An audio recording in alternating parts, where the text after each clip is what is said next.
Pemirsa, PT Pupuk Indonesia Persero telah menjalin kerjasama kemitraan strategis dengan Petronas Chemical Group Berhad. Direktur Utama PT Pupuk Indonesia Persero, Rahmat Pribadi mengatakan, kemitraan strategis ini menjadi bukti nyata perseroan dalam mendukung ketahanan pangan nasional. PT Pupuk Indonesia Persero telah menjalin kerjasama kemitraan strategis dengan Petronas Chemical Group Berhad melalui penandatanganan kelanjutan nota kesepahaman. Selain itu, kedua perusahaan ini juga telah menyepakati studi kelayakan bersama untuk pengembangan teknologi pabrik metanol. Direktur Utama PT Pupuk Indonesia Persero, Rahmat Pribadi mengatakan, kemitraan strategis ini menjadi bukti nyata perseroan dalam mendukung ketahanan pangan nasional dan regional, berdaya saing, serta selalu berupaya mewujudkan ketahanan pangan di skala regional. Indonesia. Jadi ini sebuah kolaborasi tidak hanya untuk memperkuat ketahanan pangan negara masing-masing, tapi hopefully juga regional. Dan tidak hanya ketahanan pangan, tapi juga ketahanan industri. Makanya tidak hanya yang berhubungan dengan pupuk, tapi juga berhubungan dengan metanol dan chemical lainnya. Rahmat menambahkan adanya jalinan mitra strategis dengan Petronas Chemical Group Berhad diharapkan dapat mengurangi ketergantungan impor dan mendorong kemandirian energi nasional. Jakarta, Riki Anwar di IDX Channel. Badan Gizi Nasional terus bekerja keras mengejar target 20 juta penerima manfaat program makan bergizi gratis sebelum perayaan Hari Ulang Tahun ke-80 Indonesia. Hingga 3 Agustus 2025, Badan Gizi Nasional mencatat jumlah penerima manfaat program MBG mencapai 7,87 juta orang. Badan Gizi Nasional terus bekerja keras mengejar target 20 juta penerima manfaat program makan bergizi gratis sebelum perayaan Hari Ulang Tahun ke-80 Indonesia pada 17 Agustus 2025. Strategi percepatan dilakukan dengan pemendekan waktu verifikasi serta penempatan kepala SPPG lebih awal di lokasi prioritas. Hingga 3 Agustus 2025, Badan Gizi Nasional mencatat sebanyak 2.871 unit sentra pelayanan pangan dan gizi atau SPPG di seluruh Indonesia telah aktif dengan jumlah penerima manfaat program MBG mencapai 7,87 juta orang. Badan Gizi Nasional menargetkan pada 10 Agustus mendatang, jumlah SPPG akan meningkat menjadi sekitar 5.204 unit dan total penerima manfaat akan menembus angka 15 juta orang. Jakarta, Tim Liputan IDX Channel. Berikutnya pemirsa, Indonesia kembali hadir dalam ajang Asian Online Sale Day atau AOSD 2025. Gelaran belanja online terbesar di kawasan Asia Tenggara ini bisa mendorong pembangunan ekonomi negara ASEAN secara berkelanjutan. Menteri Perdagangan Budi Santoso menegaskan potensi ASEAN Online Sale Day di tahun 2025 ini cukup besar bagi perdagangan dan ekonomi di kawasan Asia Tenggara, khususnya bagi perdagangan sektor usaha mikro, kecil, dan menengah. Indonesia sendiri dalam ajang belanja online pertama dan terbesar di regional ini akan fokus terhadap pengembangan UMKM, ekonomi, dan investasi. Harapannya, ASEAN Online Sale Day dapat menciptakan peluang pasar ekspor di kawasan ASEAN, serta dapat meningkatkan daya saing sektor UMKM Indonesia.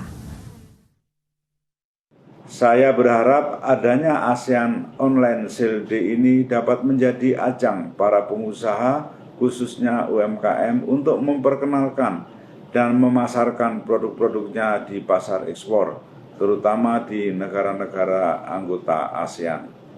Semoga ASEAN Online Sale Day juga menjadi momentum peningkatan ekspor produk Indonesia di Asia Tenggara, serta menjadi bukti konkret dukungan bagi para UMKM. Kembali di Prime Market Highlight pemirsa, pemerintah mendorong pemanfaatan susu segar produksi peternak lokal sebagai penopang utama program makan bergizi gratis. Wakil Menteri Pertanian Sudaryono menyebut kebutuhan susu segar untuk program MBG sangat besar, khususnya bagi anak-anak sekolah, ibu hamil, dan ibu menyusui. Oleh karena itu, pemerintah ingin memastikan pasokan tersebut bisa dipenuhi dari produksi peternak dalam negeri. Ketersediaan susu berkualitas tinggi yang dihasilkan secara berkelanjutan diakui menjadi salah satu kunci keberhasilan program MBG. Untuk itu ekosistem peternakan dari hulu ke hilir harus diperkuat, mulai dari penyediaan bibit unggul hingga jaminan pakan yang bernutrisi. Sudaryono memastikan pentingnya mendampingi peternak agar mampu memproduksi susu secara konsisten dan memenuhi standar kualitas. Dengan demikian, susu segar bisa langsung disalurkan ke koperasi, industri atau bahkan ke Satuan Pelayanan Pemenuhan Gizi atau SPPG di desa dan kecamatan. Dengan adanya MBG kan men-trigger produksi susu dalam negeri, ya, baik itu dinas maupun masyarakat. Dan di Batu Raden ini kan ada produksi oleh dinas, oleh kementerian kan 7.000 liter. Saya tadi semalam juga sudah ketemu dengan beberapa pihak, khususnya bagi pemerintah daerah di Kabupaten Banyumas. Bahkan nih ada teman-teman dari Cilacap sudah kita panggil. Intinya saya minta 7.000 itu kan bisa diserap MBG semua. Nanti terkait harga kan tentu ada diakali, apakah mungkin nggak perlu pakai botol, botolnya aja udah mahal kan, mungkin pakai bantal plastik ya, terus pakai, tinggal diakali aja ya. Yang penting itu intinya adalah anak-anak. Selanjutnya, pemirsa, Badan Pusat Statistik mencatat terjadi kenaikan harga beras sebesar 2,71% pada Juli 2025. Ya, adapun di tingkat eceran naik dari 15.072 per kilogram menjadi 15.276 per kilogram.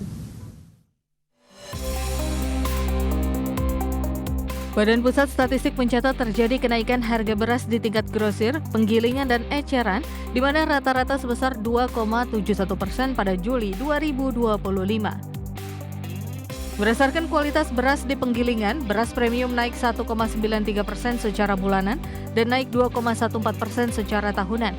Sedangkan beras medium naik 3,07% secara bulanan dan naik 5,96% secara tahunan.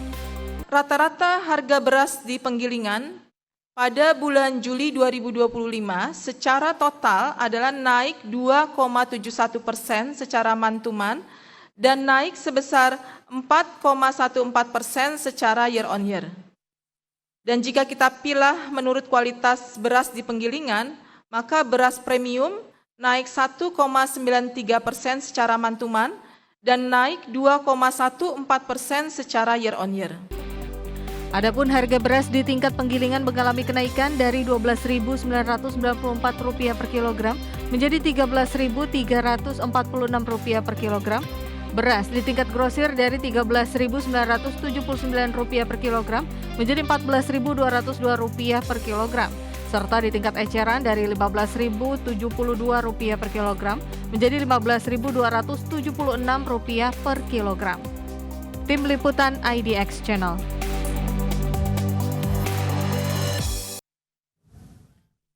Ya, ada kenaikan harga beras begitu ya berdasarkan data BPS. Tentunya ini bisa jadi fakta baru yang ditemukan di lapangan bahwa akhirnya masyarakat sepertinya semakin kesulitan ya, Vin, di tengah daya beli yang memang belum begitu kembali ke level optimal. Tapi ternyata harga kebutuhan pokok seperti beras ini mengalami kenaikan. Kita harapkan memang berbagai upaya oleh para pemangku kepentingan ini bisa dilakukan untuk menjaga kestabilan harga beras agar kemudian masyarakat ya bisa menghitung-hitung lah bagaimana kemudian pengeluaran untuk kebutuhan pokoknya bisa tercukupi. Benar sekali, Fajari. Di tengah harga beras naik dan kepercayaan masyarakat juga sedang berkurang ya akibat kasus terkait beras kemarin. Jadi mungkin banyak sekali ya beban masyarakat sepertinya. Dan semoga saja Indonesia bisa cepatnya swasembada pangan agar kestabilan harga beras tadi bisa terjangkau bagi seluruh masyarakat Indonesia. Betul sekali, itu yang menjadi harapan kita semua, pemirsa. Dan dari informasi soal kenaikan harga beras tadi, pemirsa, kita bergeser ke informasi mancanegara, di mana OPEC Plus akan menambah produksi minyak sebanyak 548.000 barel per hari di September 2025. Ya, informasi selengkapnya usai jeda berikut ini.